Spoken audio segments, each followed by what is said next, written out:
بسم اللہ الرحمن الرحیم نحمدہ ونصلی علی رسولہ الکریم اما بعد۔ انتہائی قابل احترام بزرگوں اور دوستوں، اللہ رب العالمین کا لاکھ لاکھ شکر ہے کہ اس نے ہمیں ہدایت اور سچے دین کے ساتھ وابستہ کیا۔ آپ مجھ سے بہتر سمجھتے ہیں کہ کائنات کی سب سے بڑی نعمت ایمان کی نعمت ہے، اور یہ ایمان کی نعمت ہمیں اللہ رب العالمین نے نصیب فرما دی۔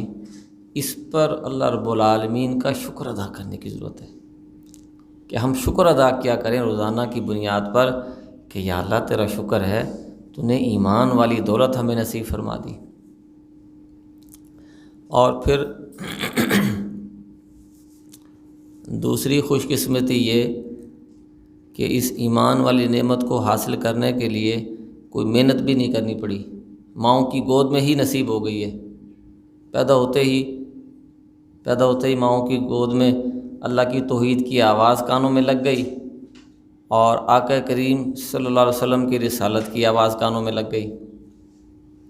تو توحید و رسالت کی آواز پیدا ہوتے ہی کانوں میں لگ گئی۔ یہ بھی خوش قسمتی ہے، اس پر اللہ رب العالمین کا شکر ادا کرنا چاہیے۔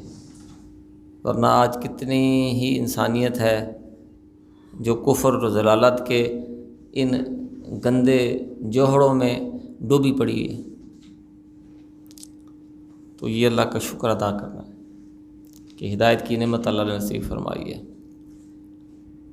میرے دوستو، چیز جتنی زیادہ قیمتی ہوتی ہے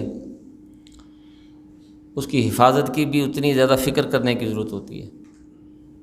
ایمان اگر سب سے قیمتی چیز ہے تو اس کی حفاظت کی بھی سب سے زیادہ فکر کرنے کی ضرورت ہے ہمیں۔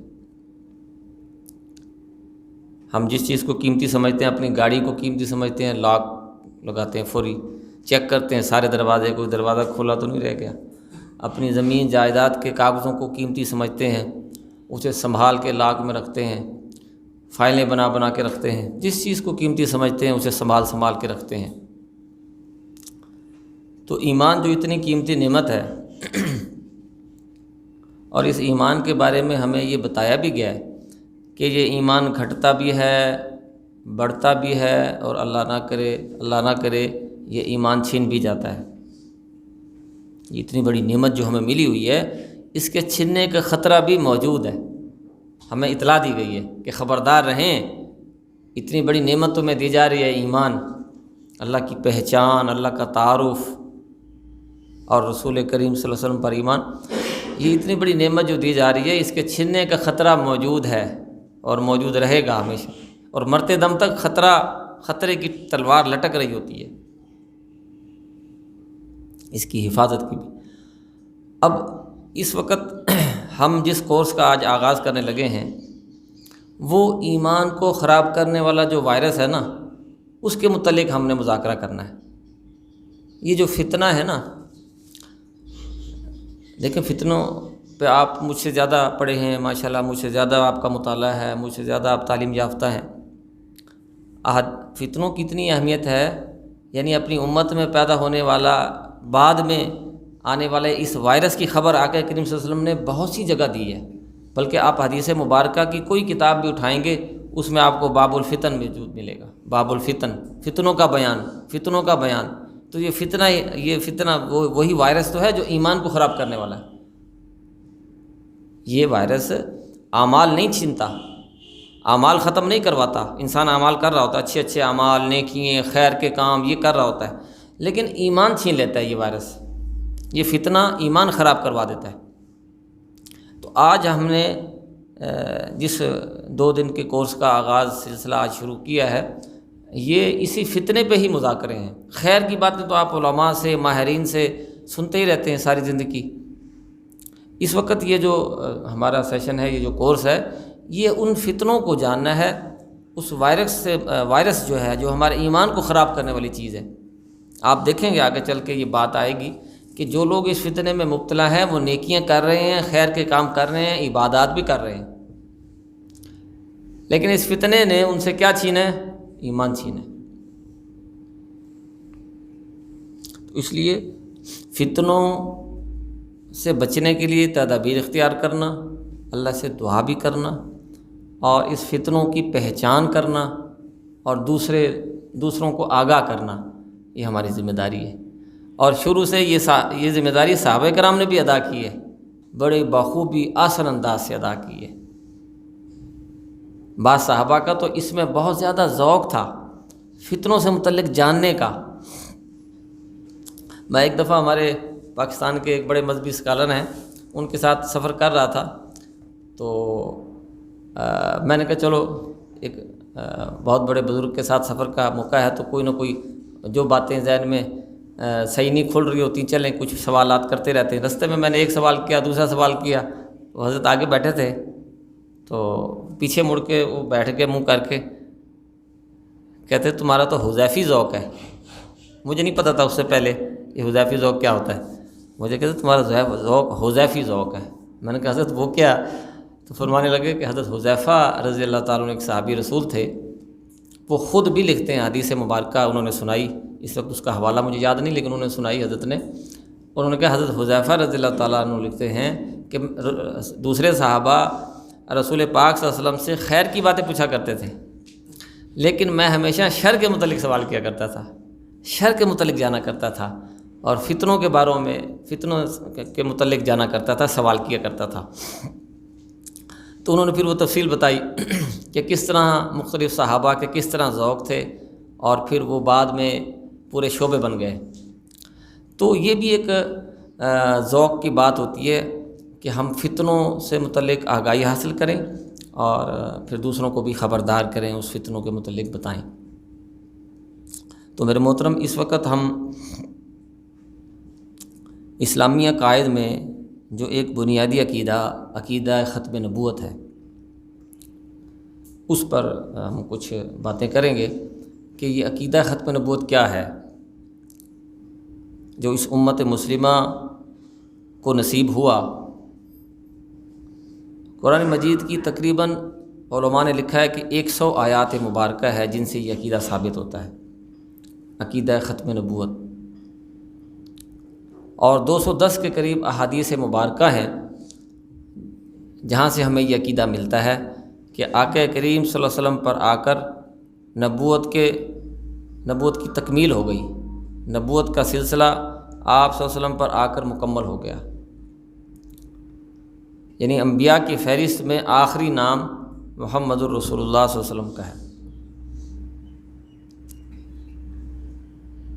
یعنی آقا علیہ السلام کے بعد کسی کو نبی بنایا نہیں جائے گا، آقا علیہ السلام کے بعد کسی کو نبوت ملے گی نہیں۔ آقا علیہ السلام کے بعد ایک نبی آئیں گے، ایک نبی کے آنے کی خبر ہے، اس پر ہم آگے چل کے مذاکرہ کریں گے، اس کی تفصیل کیا ہے۔ ہم یہ کہتے ہیں، امت مسلمہ کا موقف یہ ہے کہ آقا علیہ السلام کے بعد کسی کو نبوت ملے گی نہیں۔ نبی آئے گا، ایک نبی آئے گا آقا علیہ السلام کے بعد، لیکن اس کو نبوت کیونکہ آقا علیہ السلام سے پہلے مل چکی ہے، بعد میں ہم کہتے ہیں آقا علیہ السلام کے بعد کسی کو نبوت ملے گی نہیں، نبوت کا منصب آپ کے بعد کسی کو نہیں ملے گا۔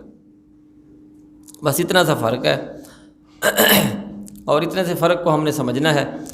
اور پھر ان منکرین ختم نبوت جو اس وقت دنیا میں پائے جاتے ہیں، پہلے بھی پائے جاتے تھے، مختلف ادوار میں رہے ہیں۔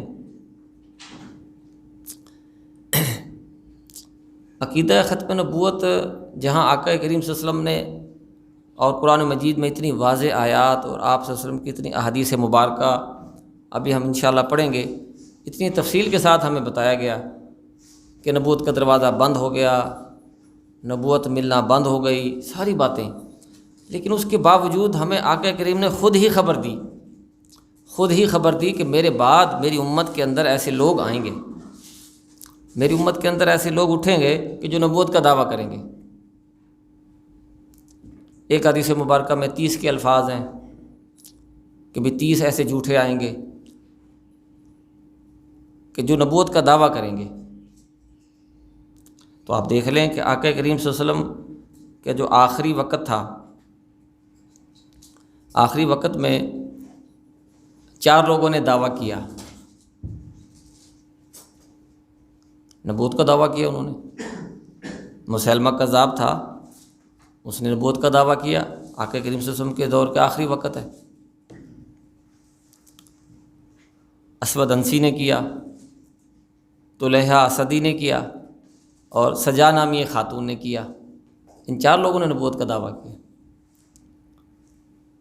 بلکہ اسود انسی کے بارے میں تو آقا کریم صلی اللہ علیہ وسلم آخری وقت تھا اور کچھ بیمار تھے، تو ایک صحابی آپ نے اعلان کیا ایک مجلس میں کہ کون ہے اس فتنے کی سرکوبی کے لیے جاتا ہے، تو صحابی تیار ہو گئے، تو آپ صلی اللہ علیہ وسلم سے اجازت لے کے وہ چلے گئے وہاں پہ۔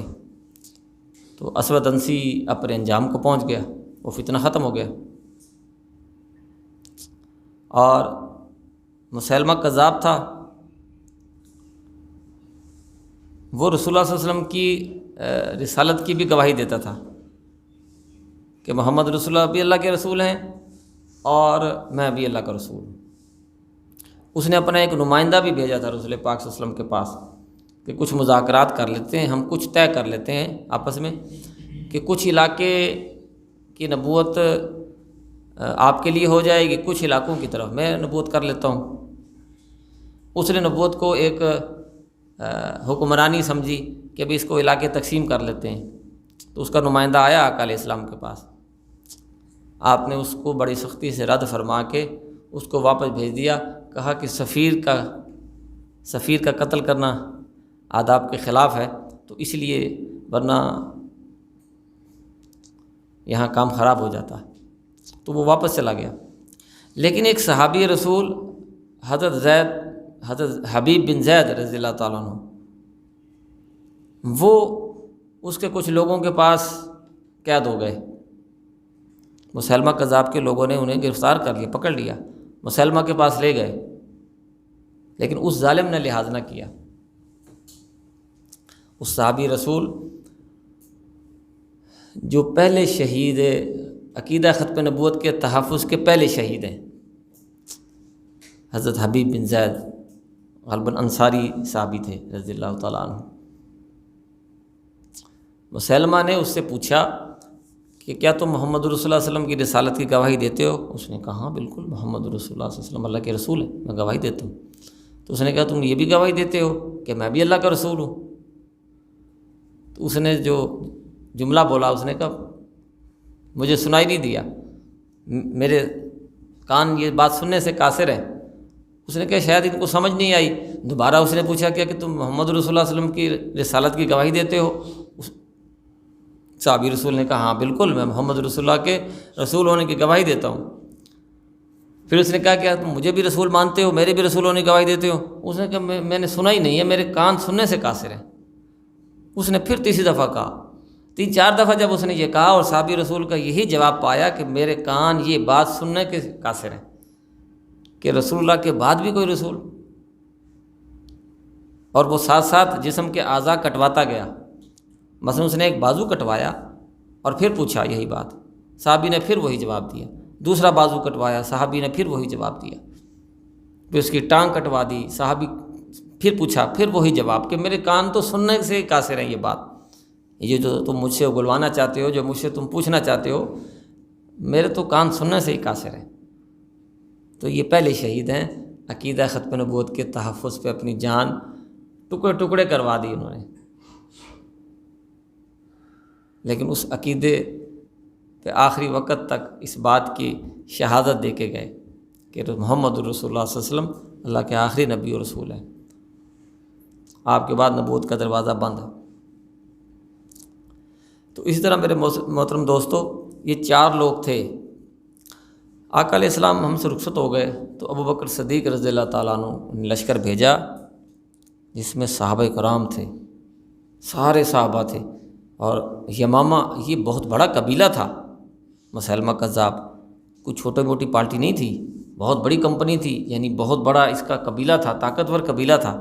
اس کے ساتھ مقابلہ ہوا صحابہ کا، 1200 صحابہ شہید ہوئے اس ایک مارکے کے اندر، 1200 صحابہ کرام شہید ہوئے اس ایک مارکے کے اندر۔ آقا علیہ السلام کی پوری زندگی کی جتنے بھی غزوات ہیں وہ مجھ سے بہتر آپ جانتے ہیں کتنے غزوات ہوئے اور اس میں کل شہداء کتنے۔ 100 کچھ ہے غالباً اسی طرح ہی. لیکن یہ اس ایک جنگ کے اندر کہ جو مسلمہ کذاب مدعی نبوت کے خلاف لڑی گئی، اس میں 1200 صحابہ کرام شہید ہوئے، اور جن میں سے 700 صحابہ کرام تو حفاظ تھے، حافظ قرآن تھے. تو یہ صحابہ نے قربانیاں دے کے اس مدعی نبوت کو بھی انجام تک پہنچایا. یہ دو اپنے انجام کو پہنچ گئے. پھر اللہ نے ہمیں دوسرا منظر بھی دکھانا تھا. ایک تو منظر یہ ہے کہ یہ فتنہ ختم کرنے کا ایک یہ بھی طریقہ ہے، ایک یہ بھی ذریعہ ہے ریاست کے پاس کہ فتنہ یوں بھی ختم ہوتا ہے. وہ دو مدعی نبوت اپنے انجام کو پہنچ گئے اور وہ نمونہ بھی ہمارے سامنے ہے. لیکن اللہ نے دوسرا نمونہ جو ہمیں دکھانا تھا، طلحہ اسدی اور سجا نامی خاتون، یہ بھی مدعی نبوت تھی. یہ دونوں انہوں نے توبہ کر لی، باری باری مختلف اوقات میں انہوں نے توبہ کر لی اور امیر المومنین کے پاس پیش ہو کے اقرار کر لیا، تجدید ایمان کر لیا، دوبارہ اسلام کے دائرے میں داخل ہو گئے. تو اللہ نے ہمیں دوسرا منظر بھی دکھا دیا کہ توبہ کا دروازہ بھی کھلا ہے، کہ مدعی نبوت بھی اگر ہو اور توبہ کر لے، توبہ کا دروازہ کھلا ہے. تو اللہ رب العالمین کی ذات معاف فرمانے والی. امیر المومنین نے ان کی توبہ قبول کی کہ بھی توبہ کرنے آ گئے. بلکہ طلحہ اسدی نے ایک صحابی کا نام میرے ذہن سے اتر گیا، ایک صحابی کو ذریعہ بنایا حضرت عمر تک پہنچنے کا کہ میں توبہ کی درخواست کرتا ہوں، میں دوبارہ تجدید ایمان کرتا ہوں اور میں توبہ کرتا ہوں. لیکن میں ڈائریکٹ گیا تو ہو سکتا ہے کہ میری بات سنے بغیر کوئی فیصلہ ہو جائے اور میری گردن اڑا دی جائے. لہٰذا ایک صحابی کو ذریعہ بنایا، اس نے جا کے امیر المومنین حضرت عمر رضی اللہ تعالیٰ عنہ کا ذہن بنایا کہ وہ توبہ کرنا چاہتا ہے، معافی کا خواستگار ہے، لہٰذا میں اسے لے کے آ رہا ہوں. تو وہ صحابی وہ طلحہ اسدی آ گیا، وہ صحابی اسے لے کے آ گیا امیر المومنین کے پاس. تو اب مکالمہ ہو رہا ہے، وہ معافی طلب کر رہا ہے، لیکن اس کے ساتھ ایک جھڑپ ہوئی تھی. صحابہ کا ایک جتھا گیا تھا اور اس کا بھی گروہ تھا. ایمان لانے والے ہر ایک کو مل جاتے ہیں، اس وقت بھی ملتے رہے، آج بھی ملے ہوئے ہیں، آئندہ بھی اگر کوئی نیا آیا تو نئی کمپنی کھلی تو اس کو بھی مل جائیں گے ہر دور میں. اب اس کا جتھا تھا تو وہ کچھ صحابہ کے ساتھ جھڑپ ہوئی. تو ایک صحابی عکاشہ رضی اللہ تعالیٰ عنہ غالباً وہ شہید ہو گئے ان کے ہاتھوں، طلحہ اسدی. حضرت عمر نے کہا مجھے عکاشہ نہیں بھولتے، تمہارے ہاتھوں وہ شہید ہوئے. آگے سے وہ بھی ذہین آدمی تھا. کب اس نے کہا یا امیر المومنین دیکھیں، حضرت عکاشہ کو میرے ہاتھوں شہادت کی موت نصیب ہو گئی. کتنے مقام اور مرتبے والی موت ہے، وہ میرے ہاتھوں نصیب ہو گئی. اگر میں مارا جاتا تو میں سیدھا جہنم میں جاتا. اب عکاشہ شہید ہوا ہے اور سیدھا جنت میں، اور اتنا بڑا مقام پا گیا میرے ہاتھوں. اور آج میں توبہ کر کے دوبارہ تجدید ایمان کرنے لگا ہوں، تو کل کو ہم دونوں اگر جنت میں ہوں تو آپ کو یہ پسند نہیں ہے. حضرت عمر مسکرا دیے، بڑے زور سے ہنسے، مسکرا دیے کہ بڑی تو نے منطق پیش کی. اس نے کہا ٹھیک. امیر المومنین نے قبول کر لی اس کی توبہ، معاف کر دیا. اور اللہ رب العالمین تو معاف کرنے والی ذات ہے، جب کوئی دل سے توبہ کرتا ہے اللہ معاف فرما دیتے. تو اس لیے اللہ نے ہمیں دونوں منظر دکھا دیے کہ ریاست کو بھی مسئلہ سمجھا دیا کہ ریاست کی کیا ذمہ داری ہے اگر یہ فتنہ اٹھے تو، اور اگر ریاست اپنی ذمہ داری ادا نہیں کرتی تو دوسرا منظر ہم مسلمانوں کو دکھا دیا کہ دعوت کے ذریعے توبہ کا دروازہ کھلا ہے. دعوت کے ذریعے سے توبہ کا دروازہ کھلا ہے، اور ہم محنت کر کے، دعوت دے کے، ترغیب دے کے کوئی بھی توبہ کے لیے تیار ہو جاتا ہے تو اللہ رب العالمین کے ہاں جب اسے اجر ملے گا، وہ سرخرو ہو جائے گا، تو ہم بھی سرخرو ہونے والے بن جائیں گے. تو اسی طرح میرے دوستو یہ سلسلہ چلتا رہا. مختلف ادوار میں، مختلف صدیوں میں مختلف لوگ آتے رہے جو نبوت کے دعوے کرتے رہے. لیکن ختم نبوت کا جو عقیدہ ہے اس پر آپ دلائل اکثر سنتے رہے ہوں گے، علماء سے ہر جمعوں میں بھی بیان ہوتے ہیں، مختلف جگہوں پہ بیان ہوتے ہیں، لیکن میں چاہتا ہوں کہ ہم کچھ اپنا قرآن مجید کی کچھ آیات مبارکہ اور احادیث مبارکہ یہ ایک دفعہ پڑھ لیں، ایک تو برکت کے لیے بھی، دوسرا یہ کہ ہمیں بھی یہ دلائل یاد بھی ہو جائیں، اور آپ سب ماشاءاللہ فکر مند لوگ ہیں، محنت بھی کر رہے ہیں اور اپنا وقت نکال کے آج کے دور میں اور اس کام کو، اس بات کو سیکھ رہے ہیں، تو ضروری ہے کہ عقیدہ ختم نبوت سے متعلق آپ کے پاس دلائل بھی ہوں۔ اس سے بڑا فائدہ ہوگا کہ یہ ہے کہ ہمیں بعض دفعہ اکثر ہوتا یہی ہے کہ ہمیں اپنے گھر کی خبر نہیں ہوتی، جس کی وجہ سے غلط جگہ ہمارا ہاتھ پڑ جاتا ہے یا غلط طرف ہم چل پڑتے ہیں۔ اپنے گھر کی خبر نہ ہونے کی وجہ سے ہم اپنے گھر کا ہی راستہ بھول جاتے ہیں، تو اس لیے ہمیں پہلے اپنے گھر کی صحیح خبر رکھیں کہ اسلام نے ہمیں کیا عقیدہ دیا اور اس کے ہمارے پاس کیا دلائل ہیں۔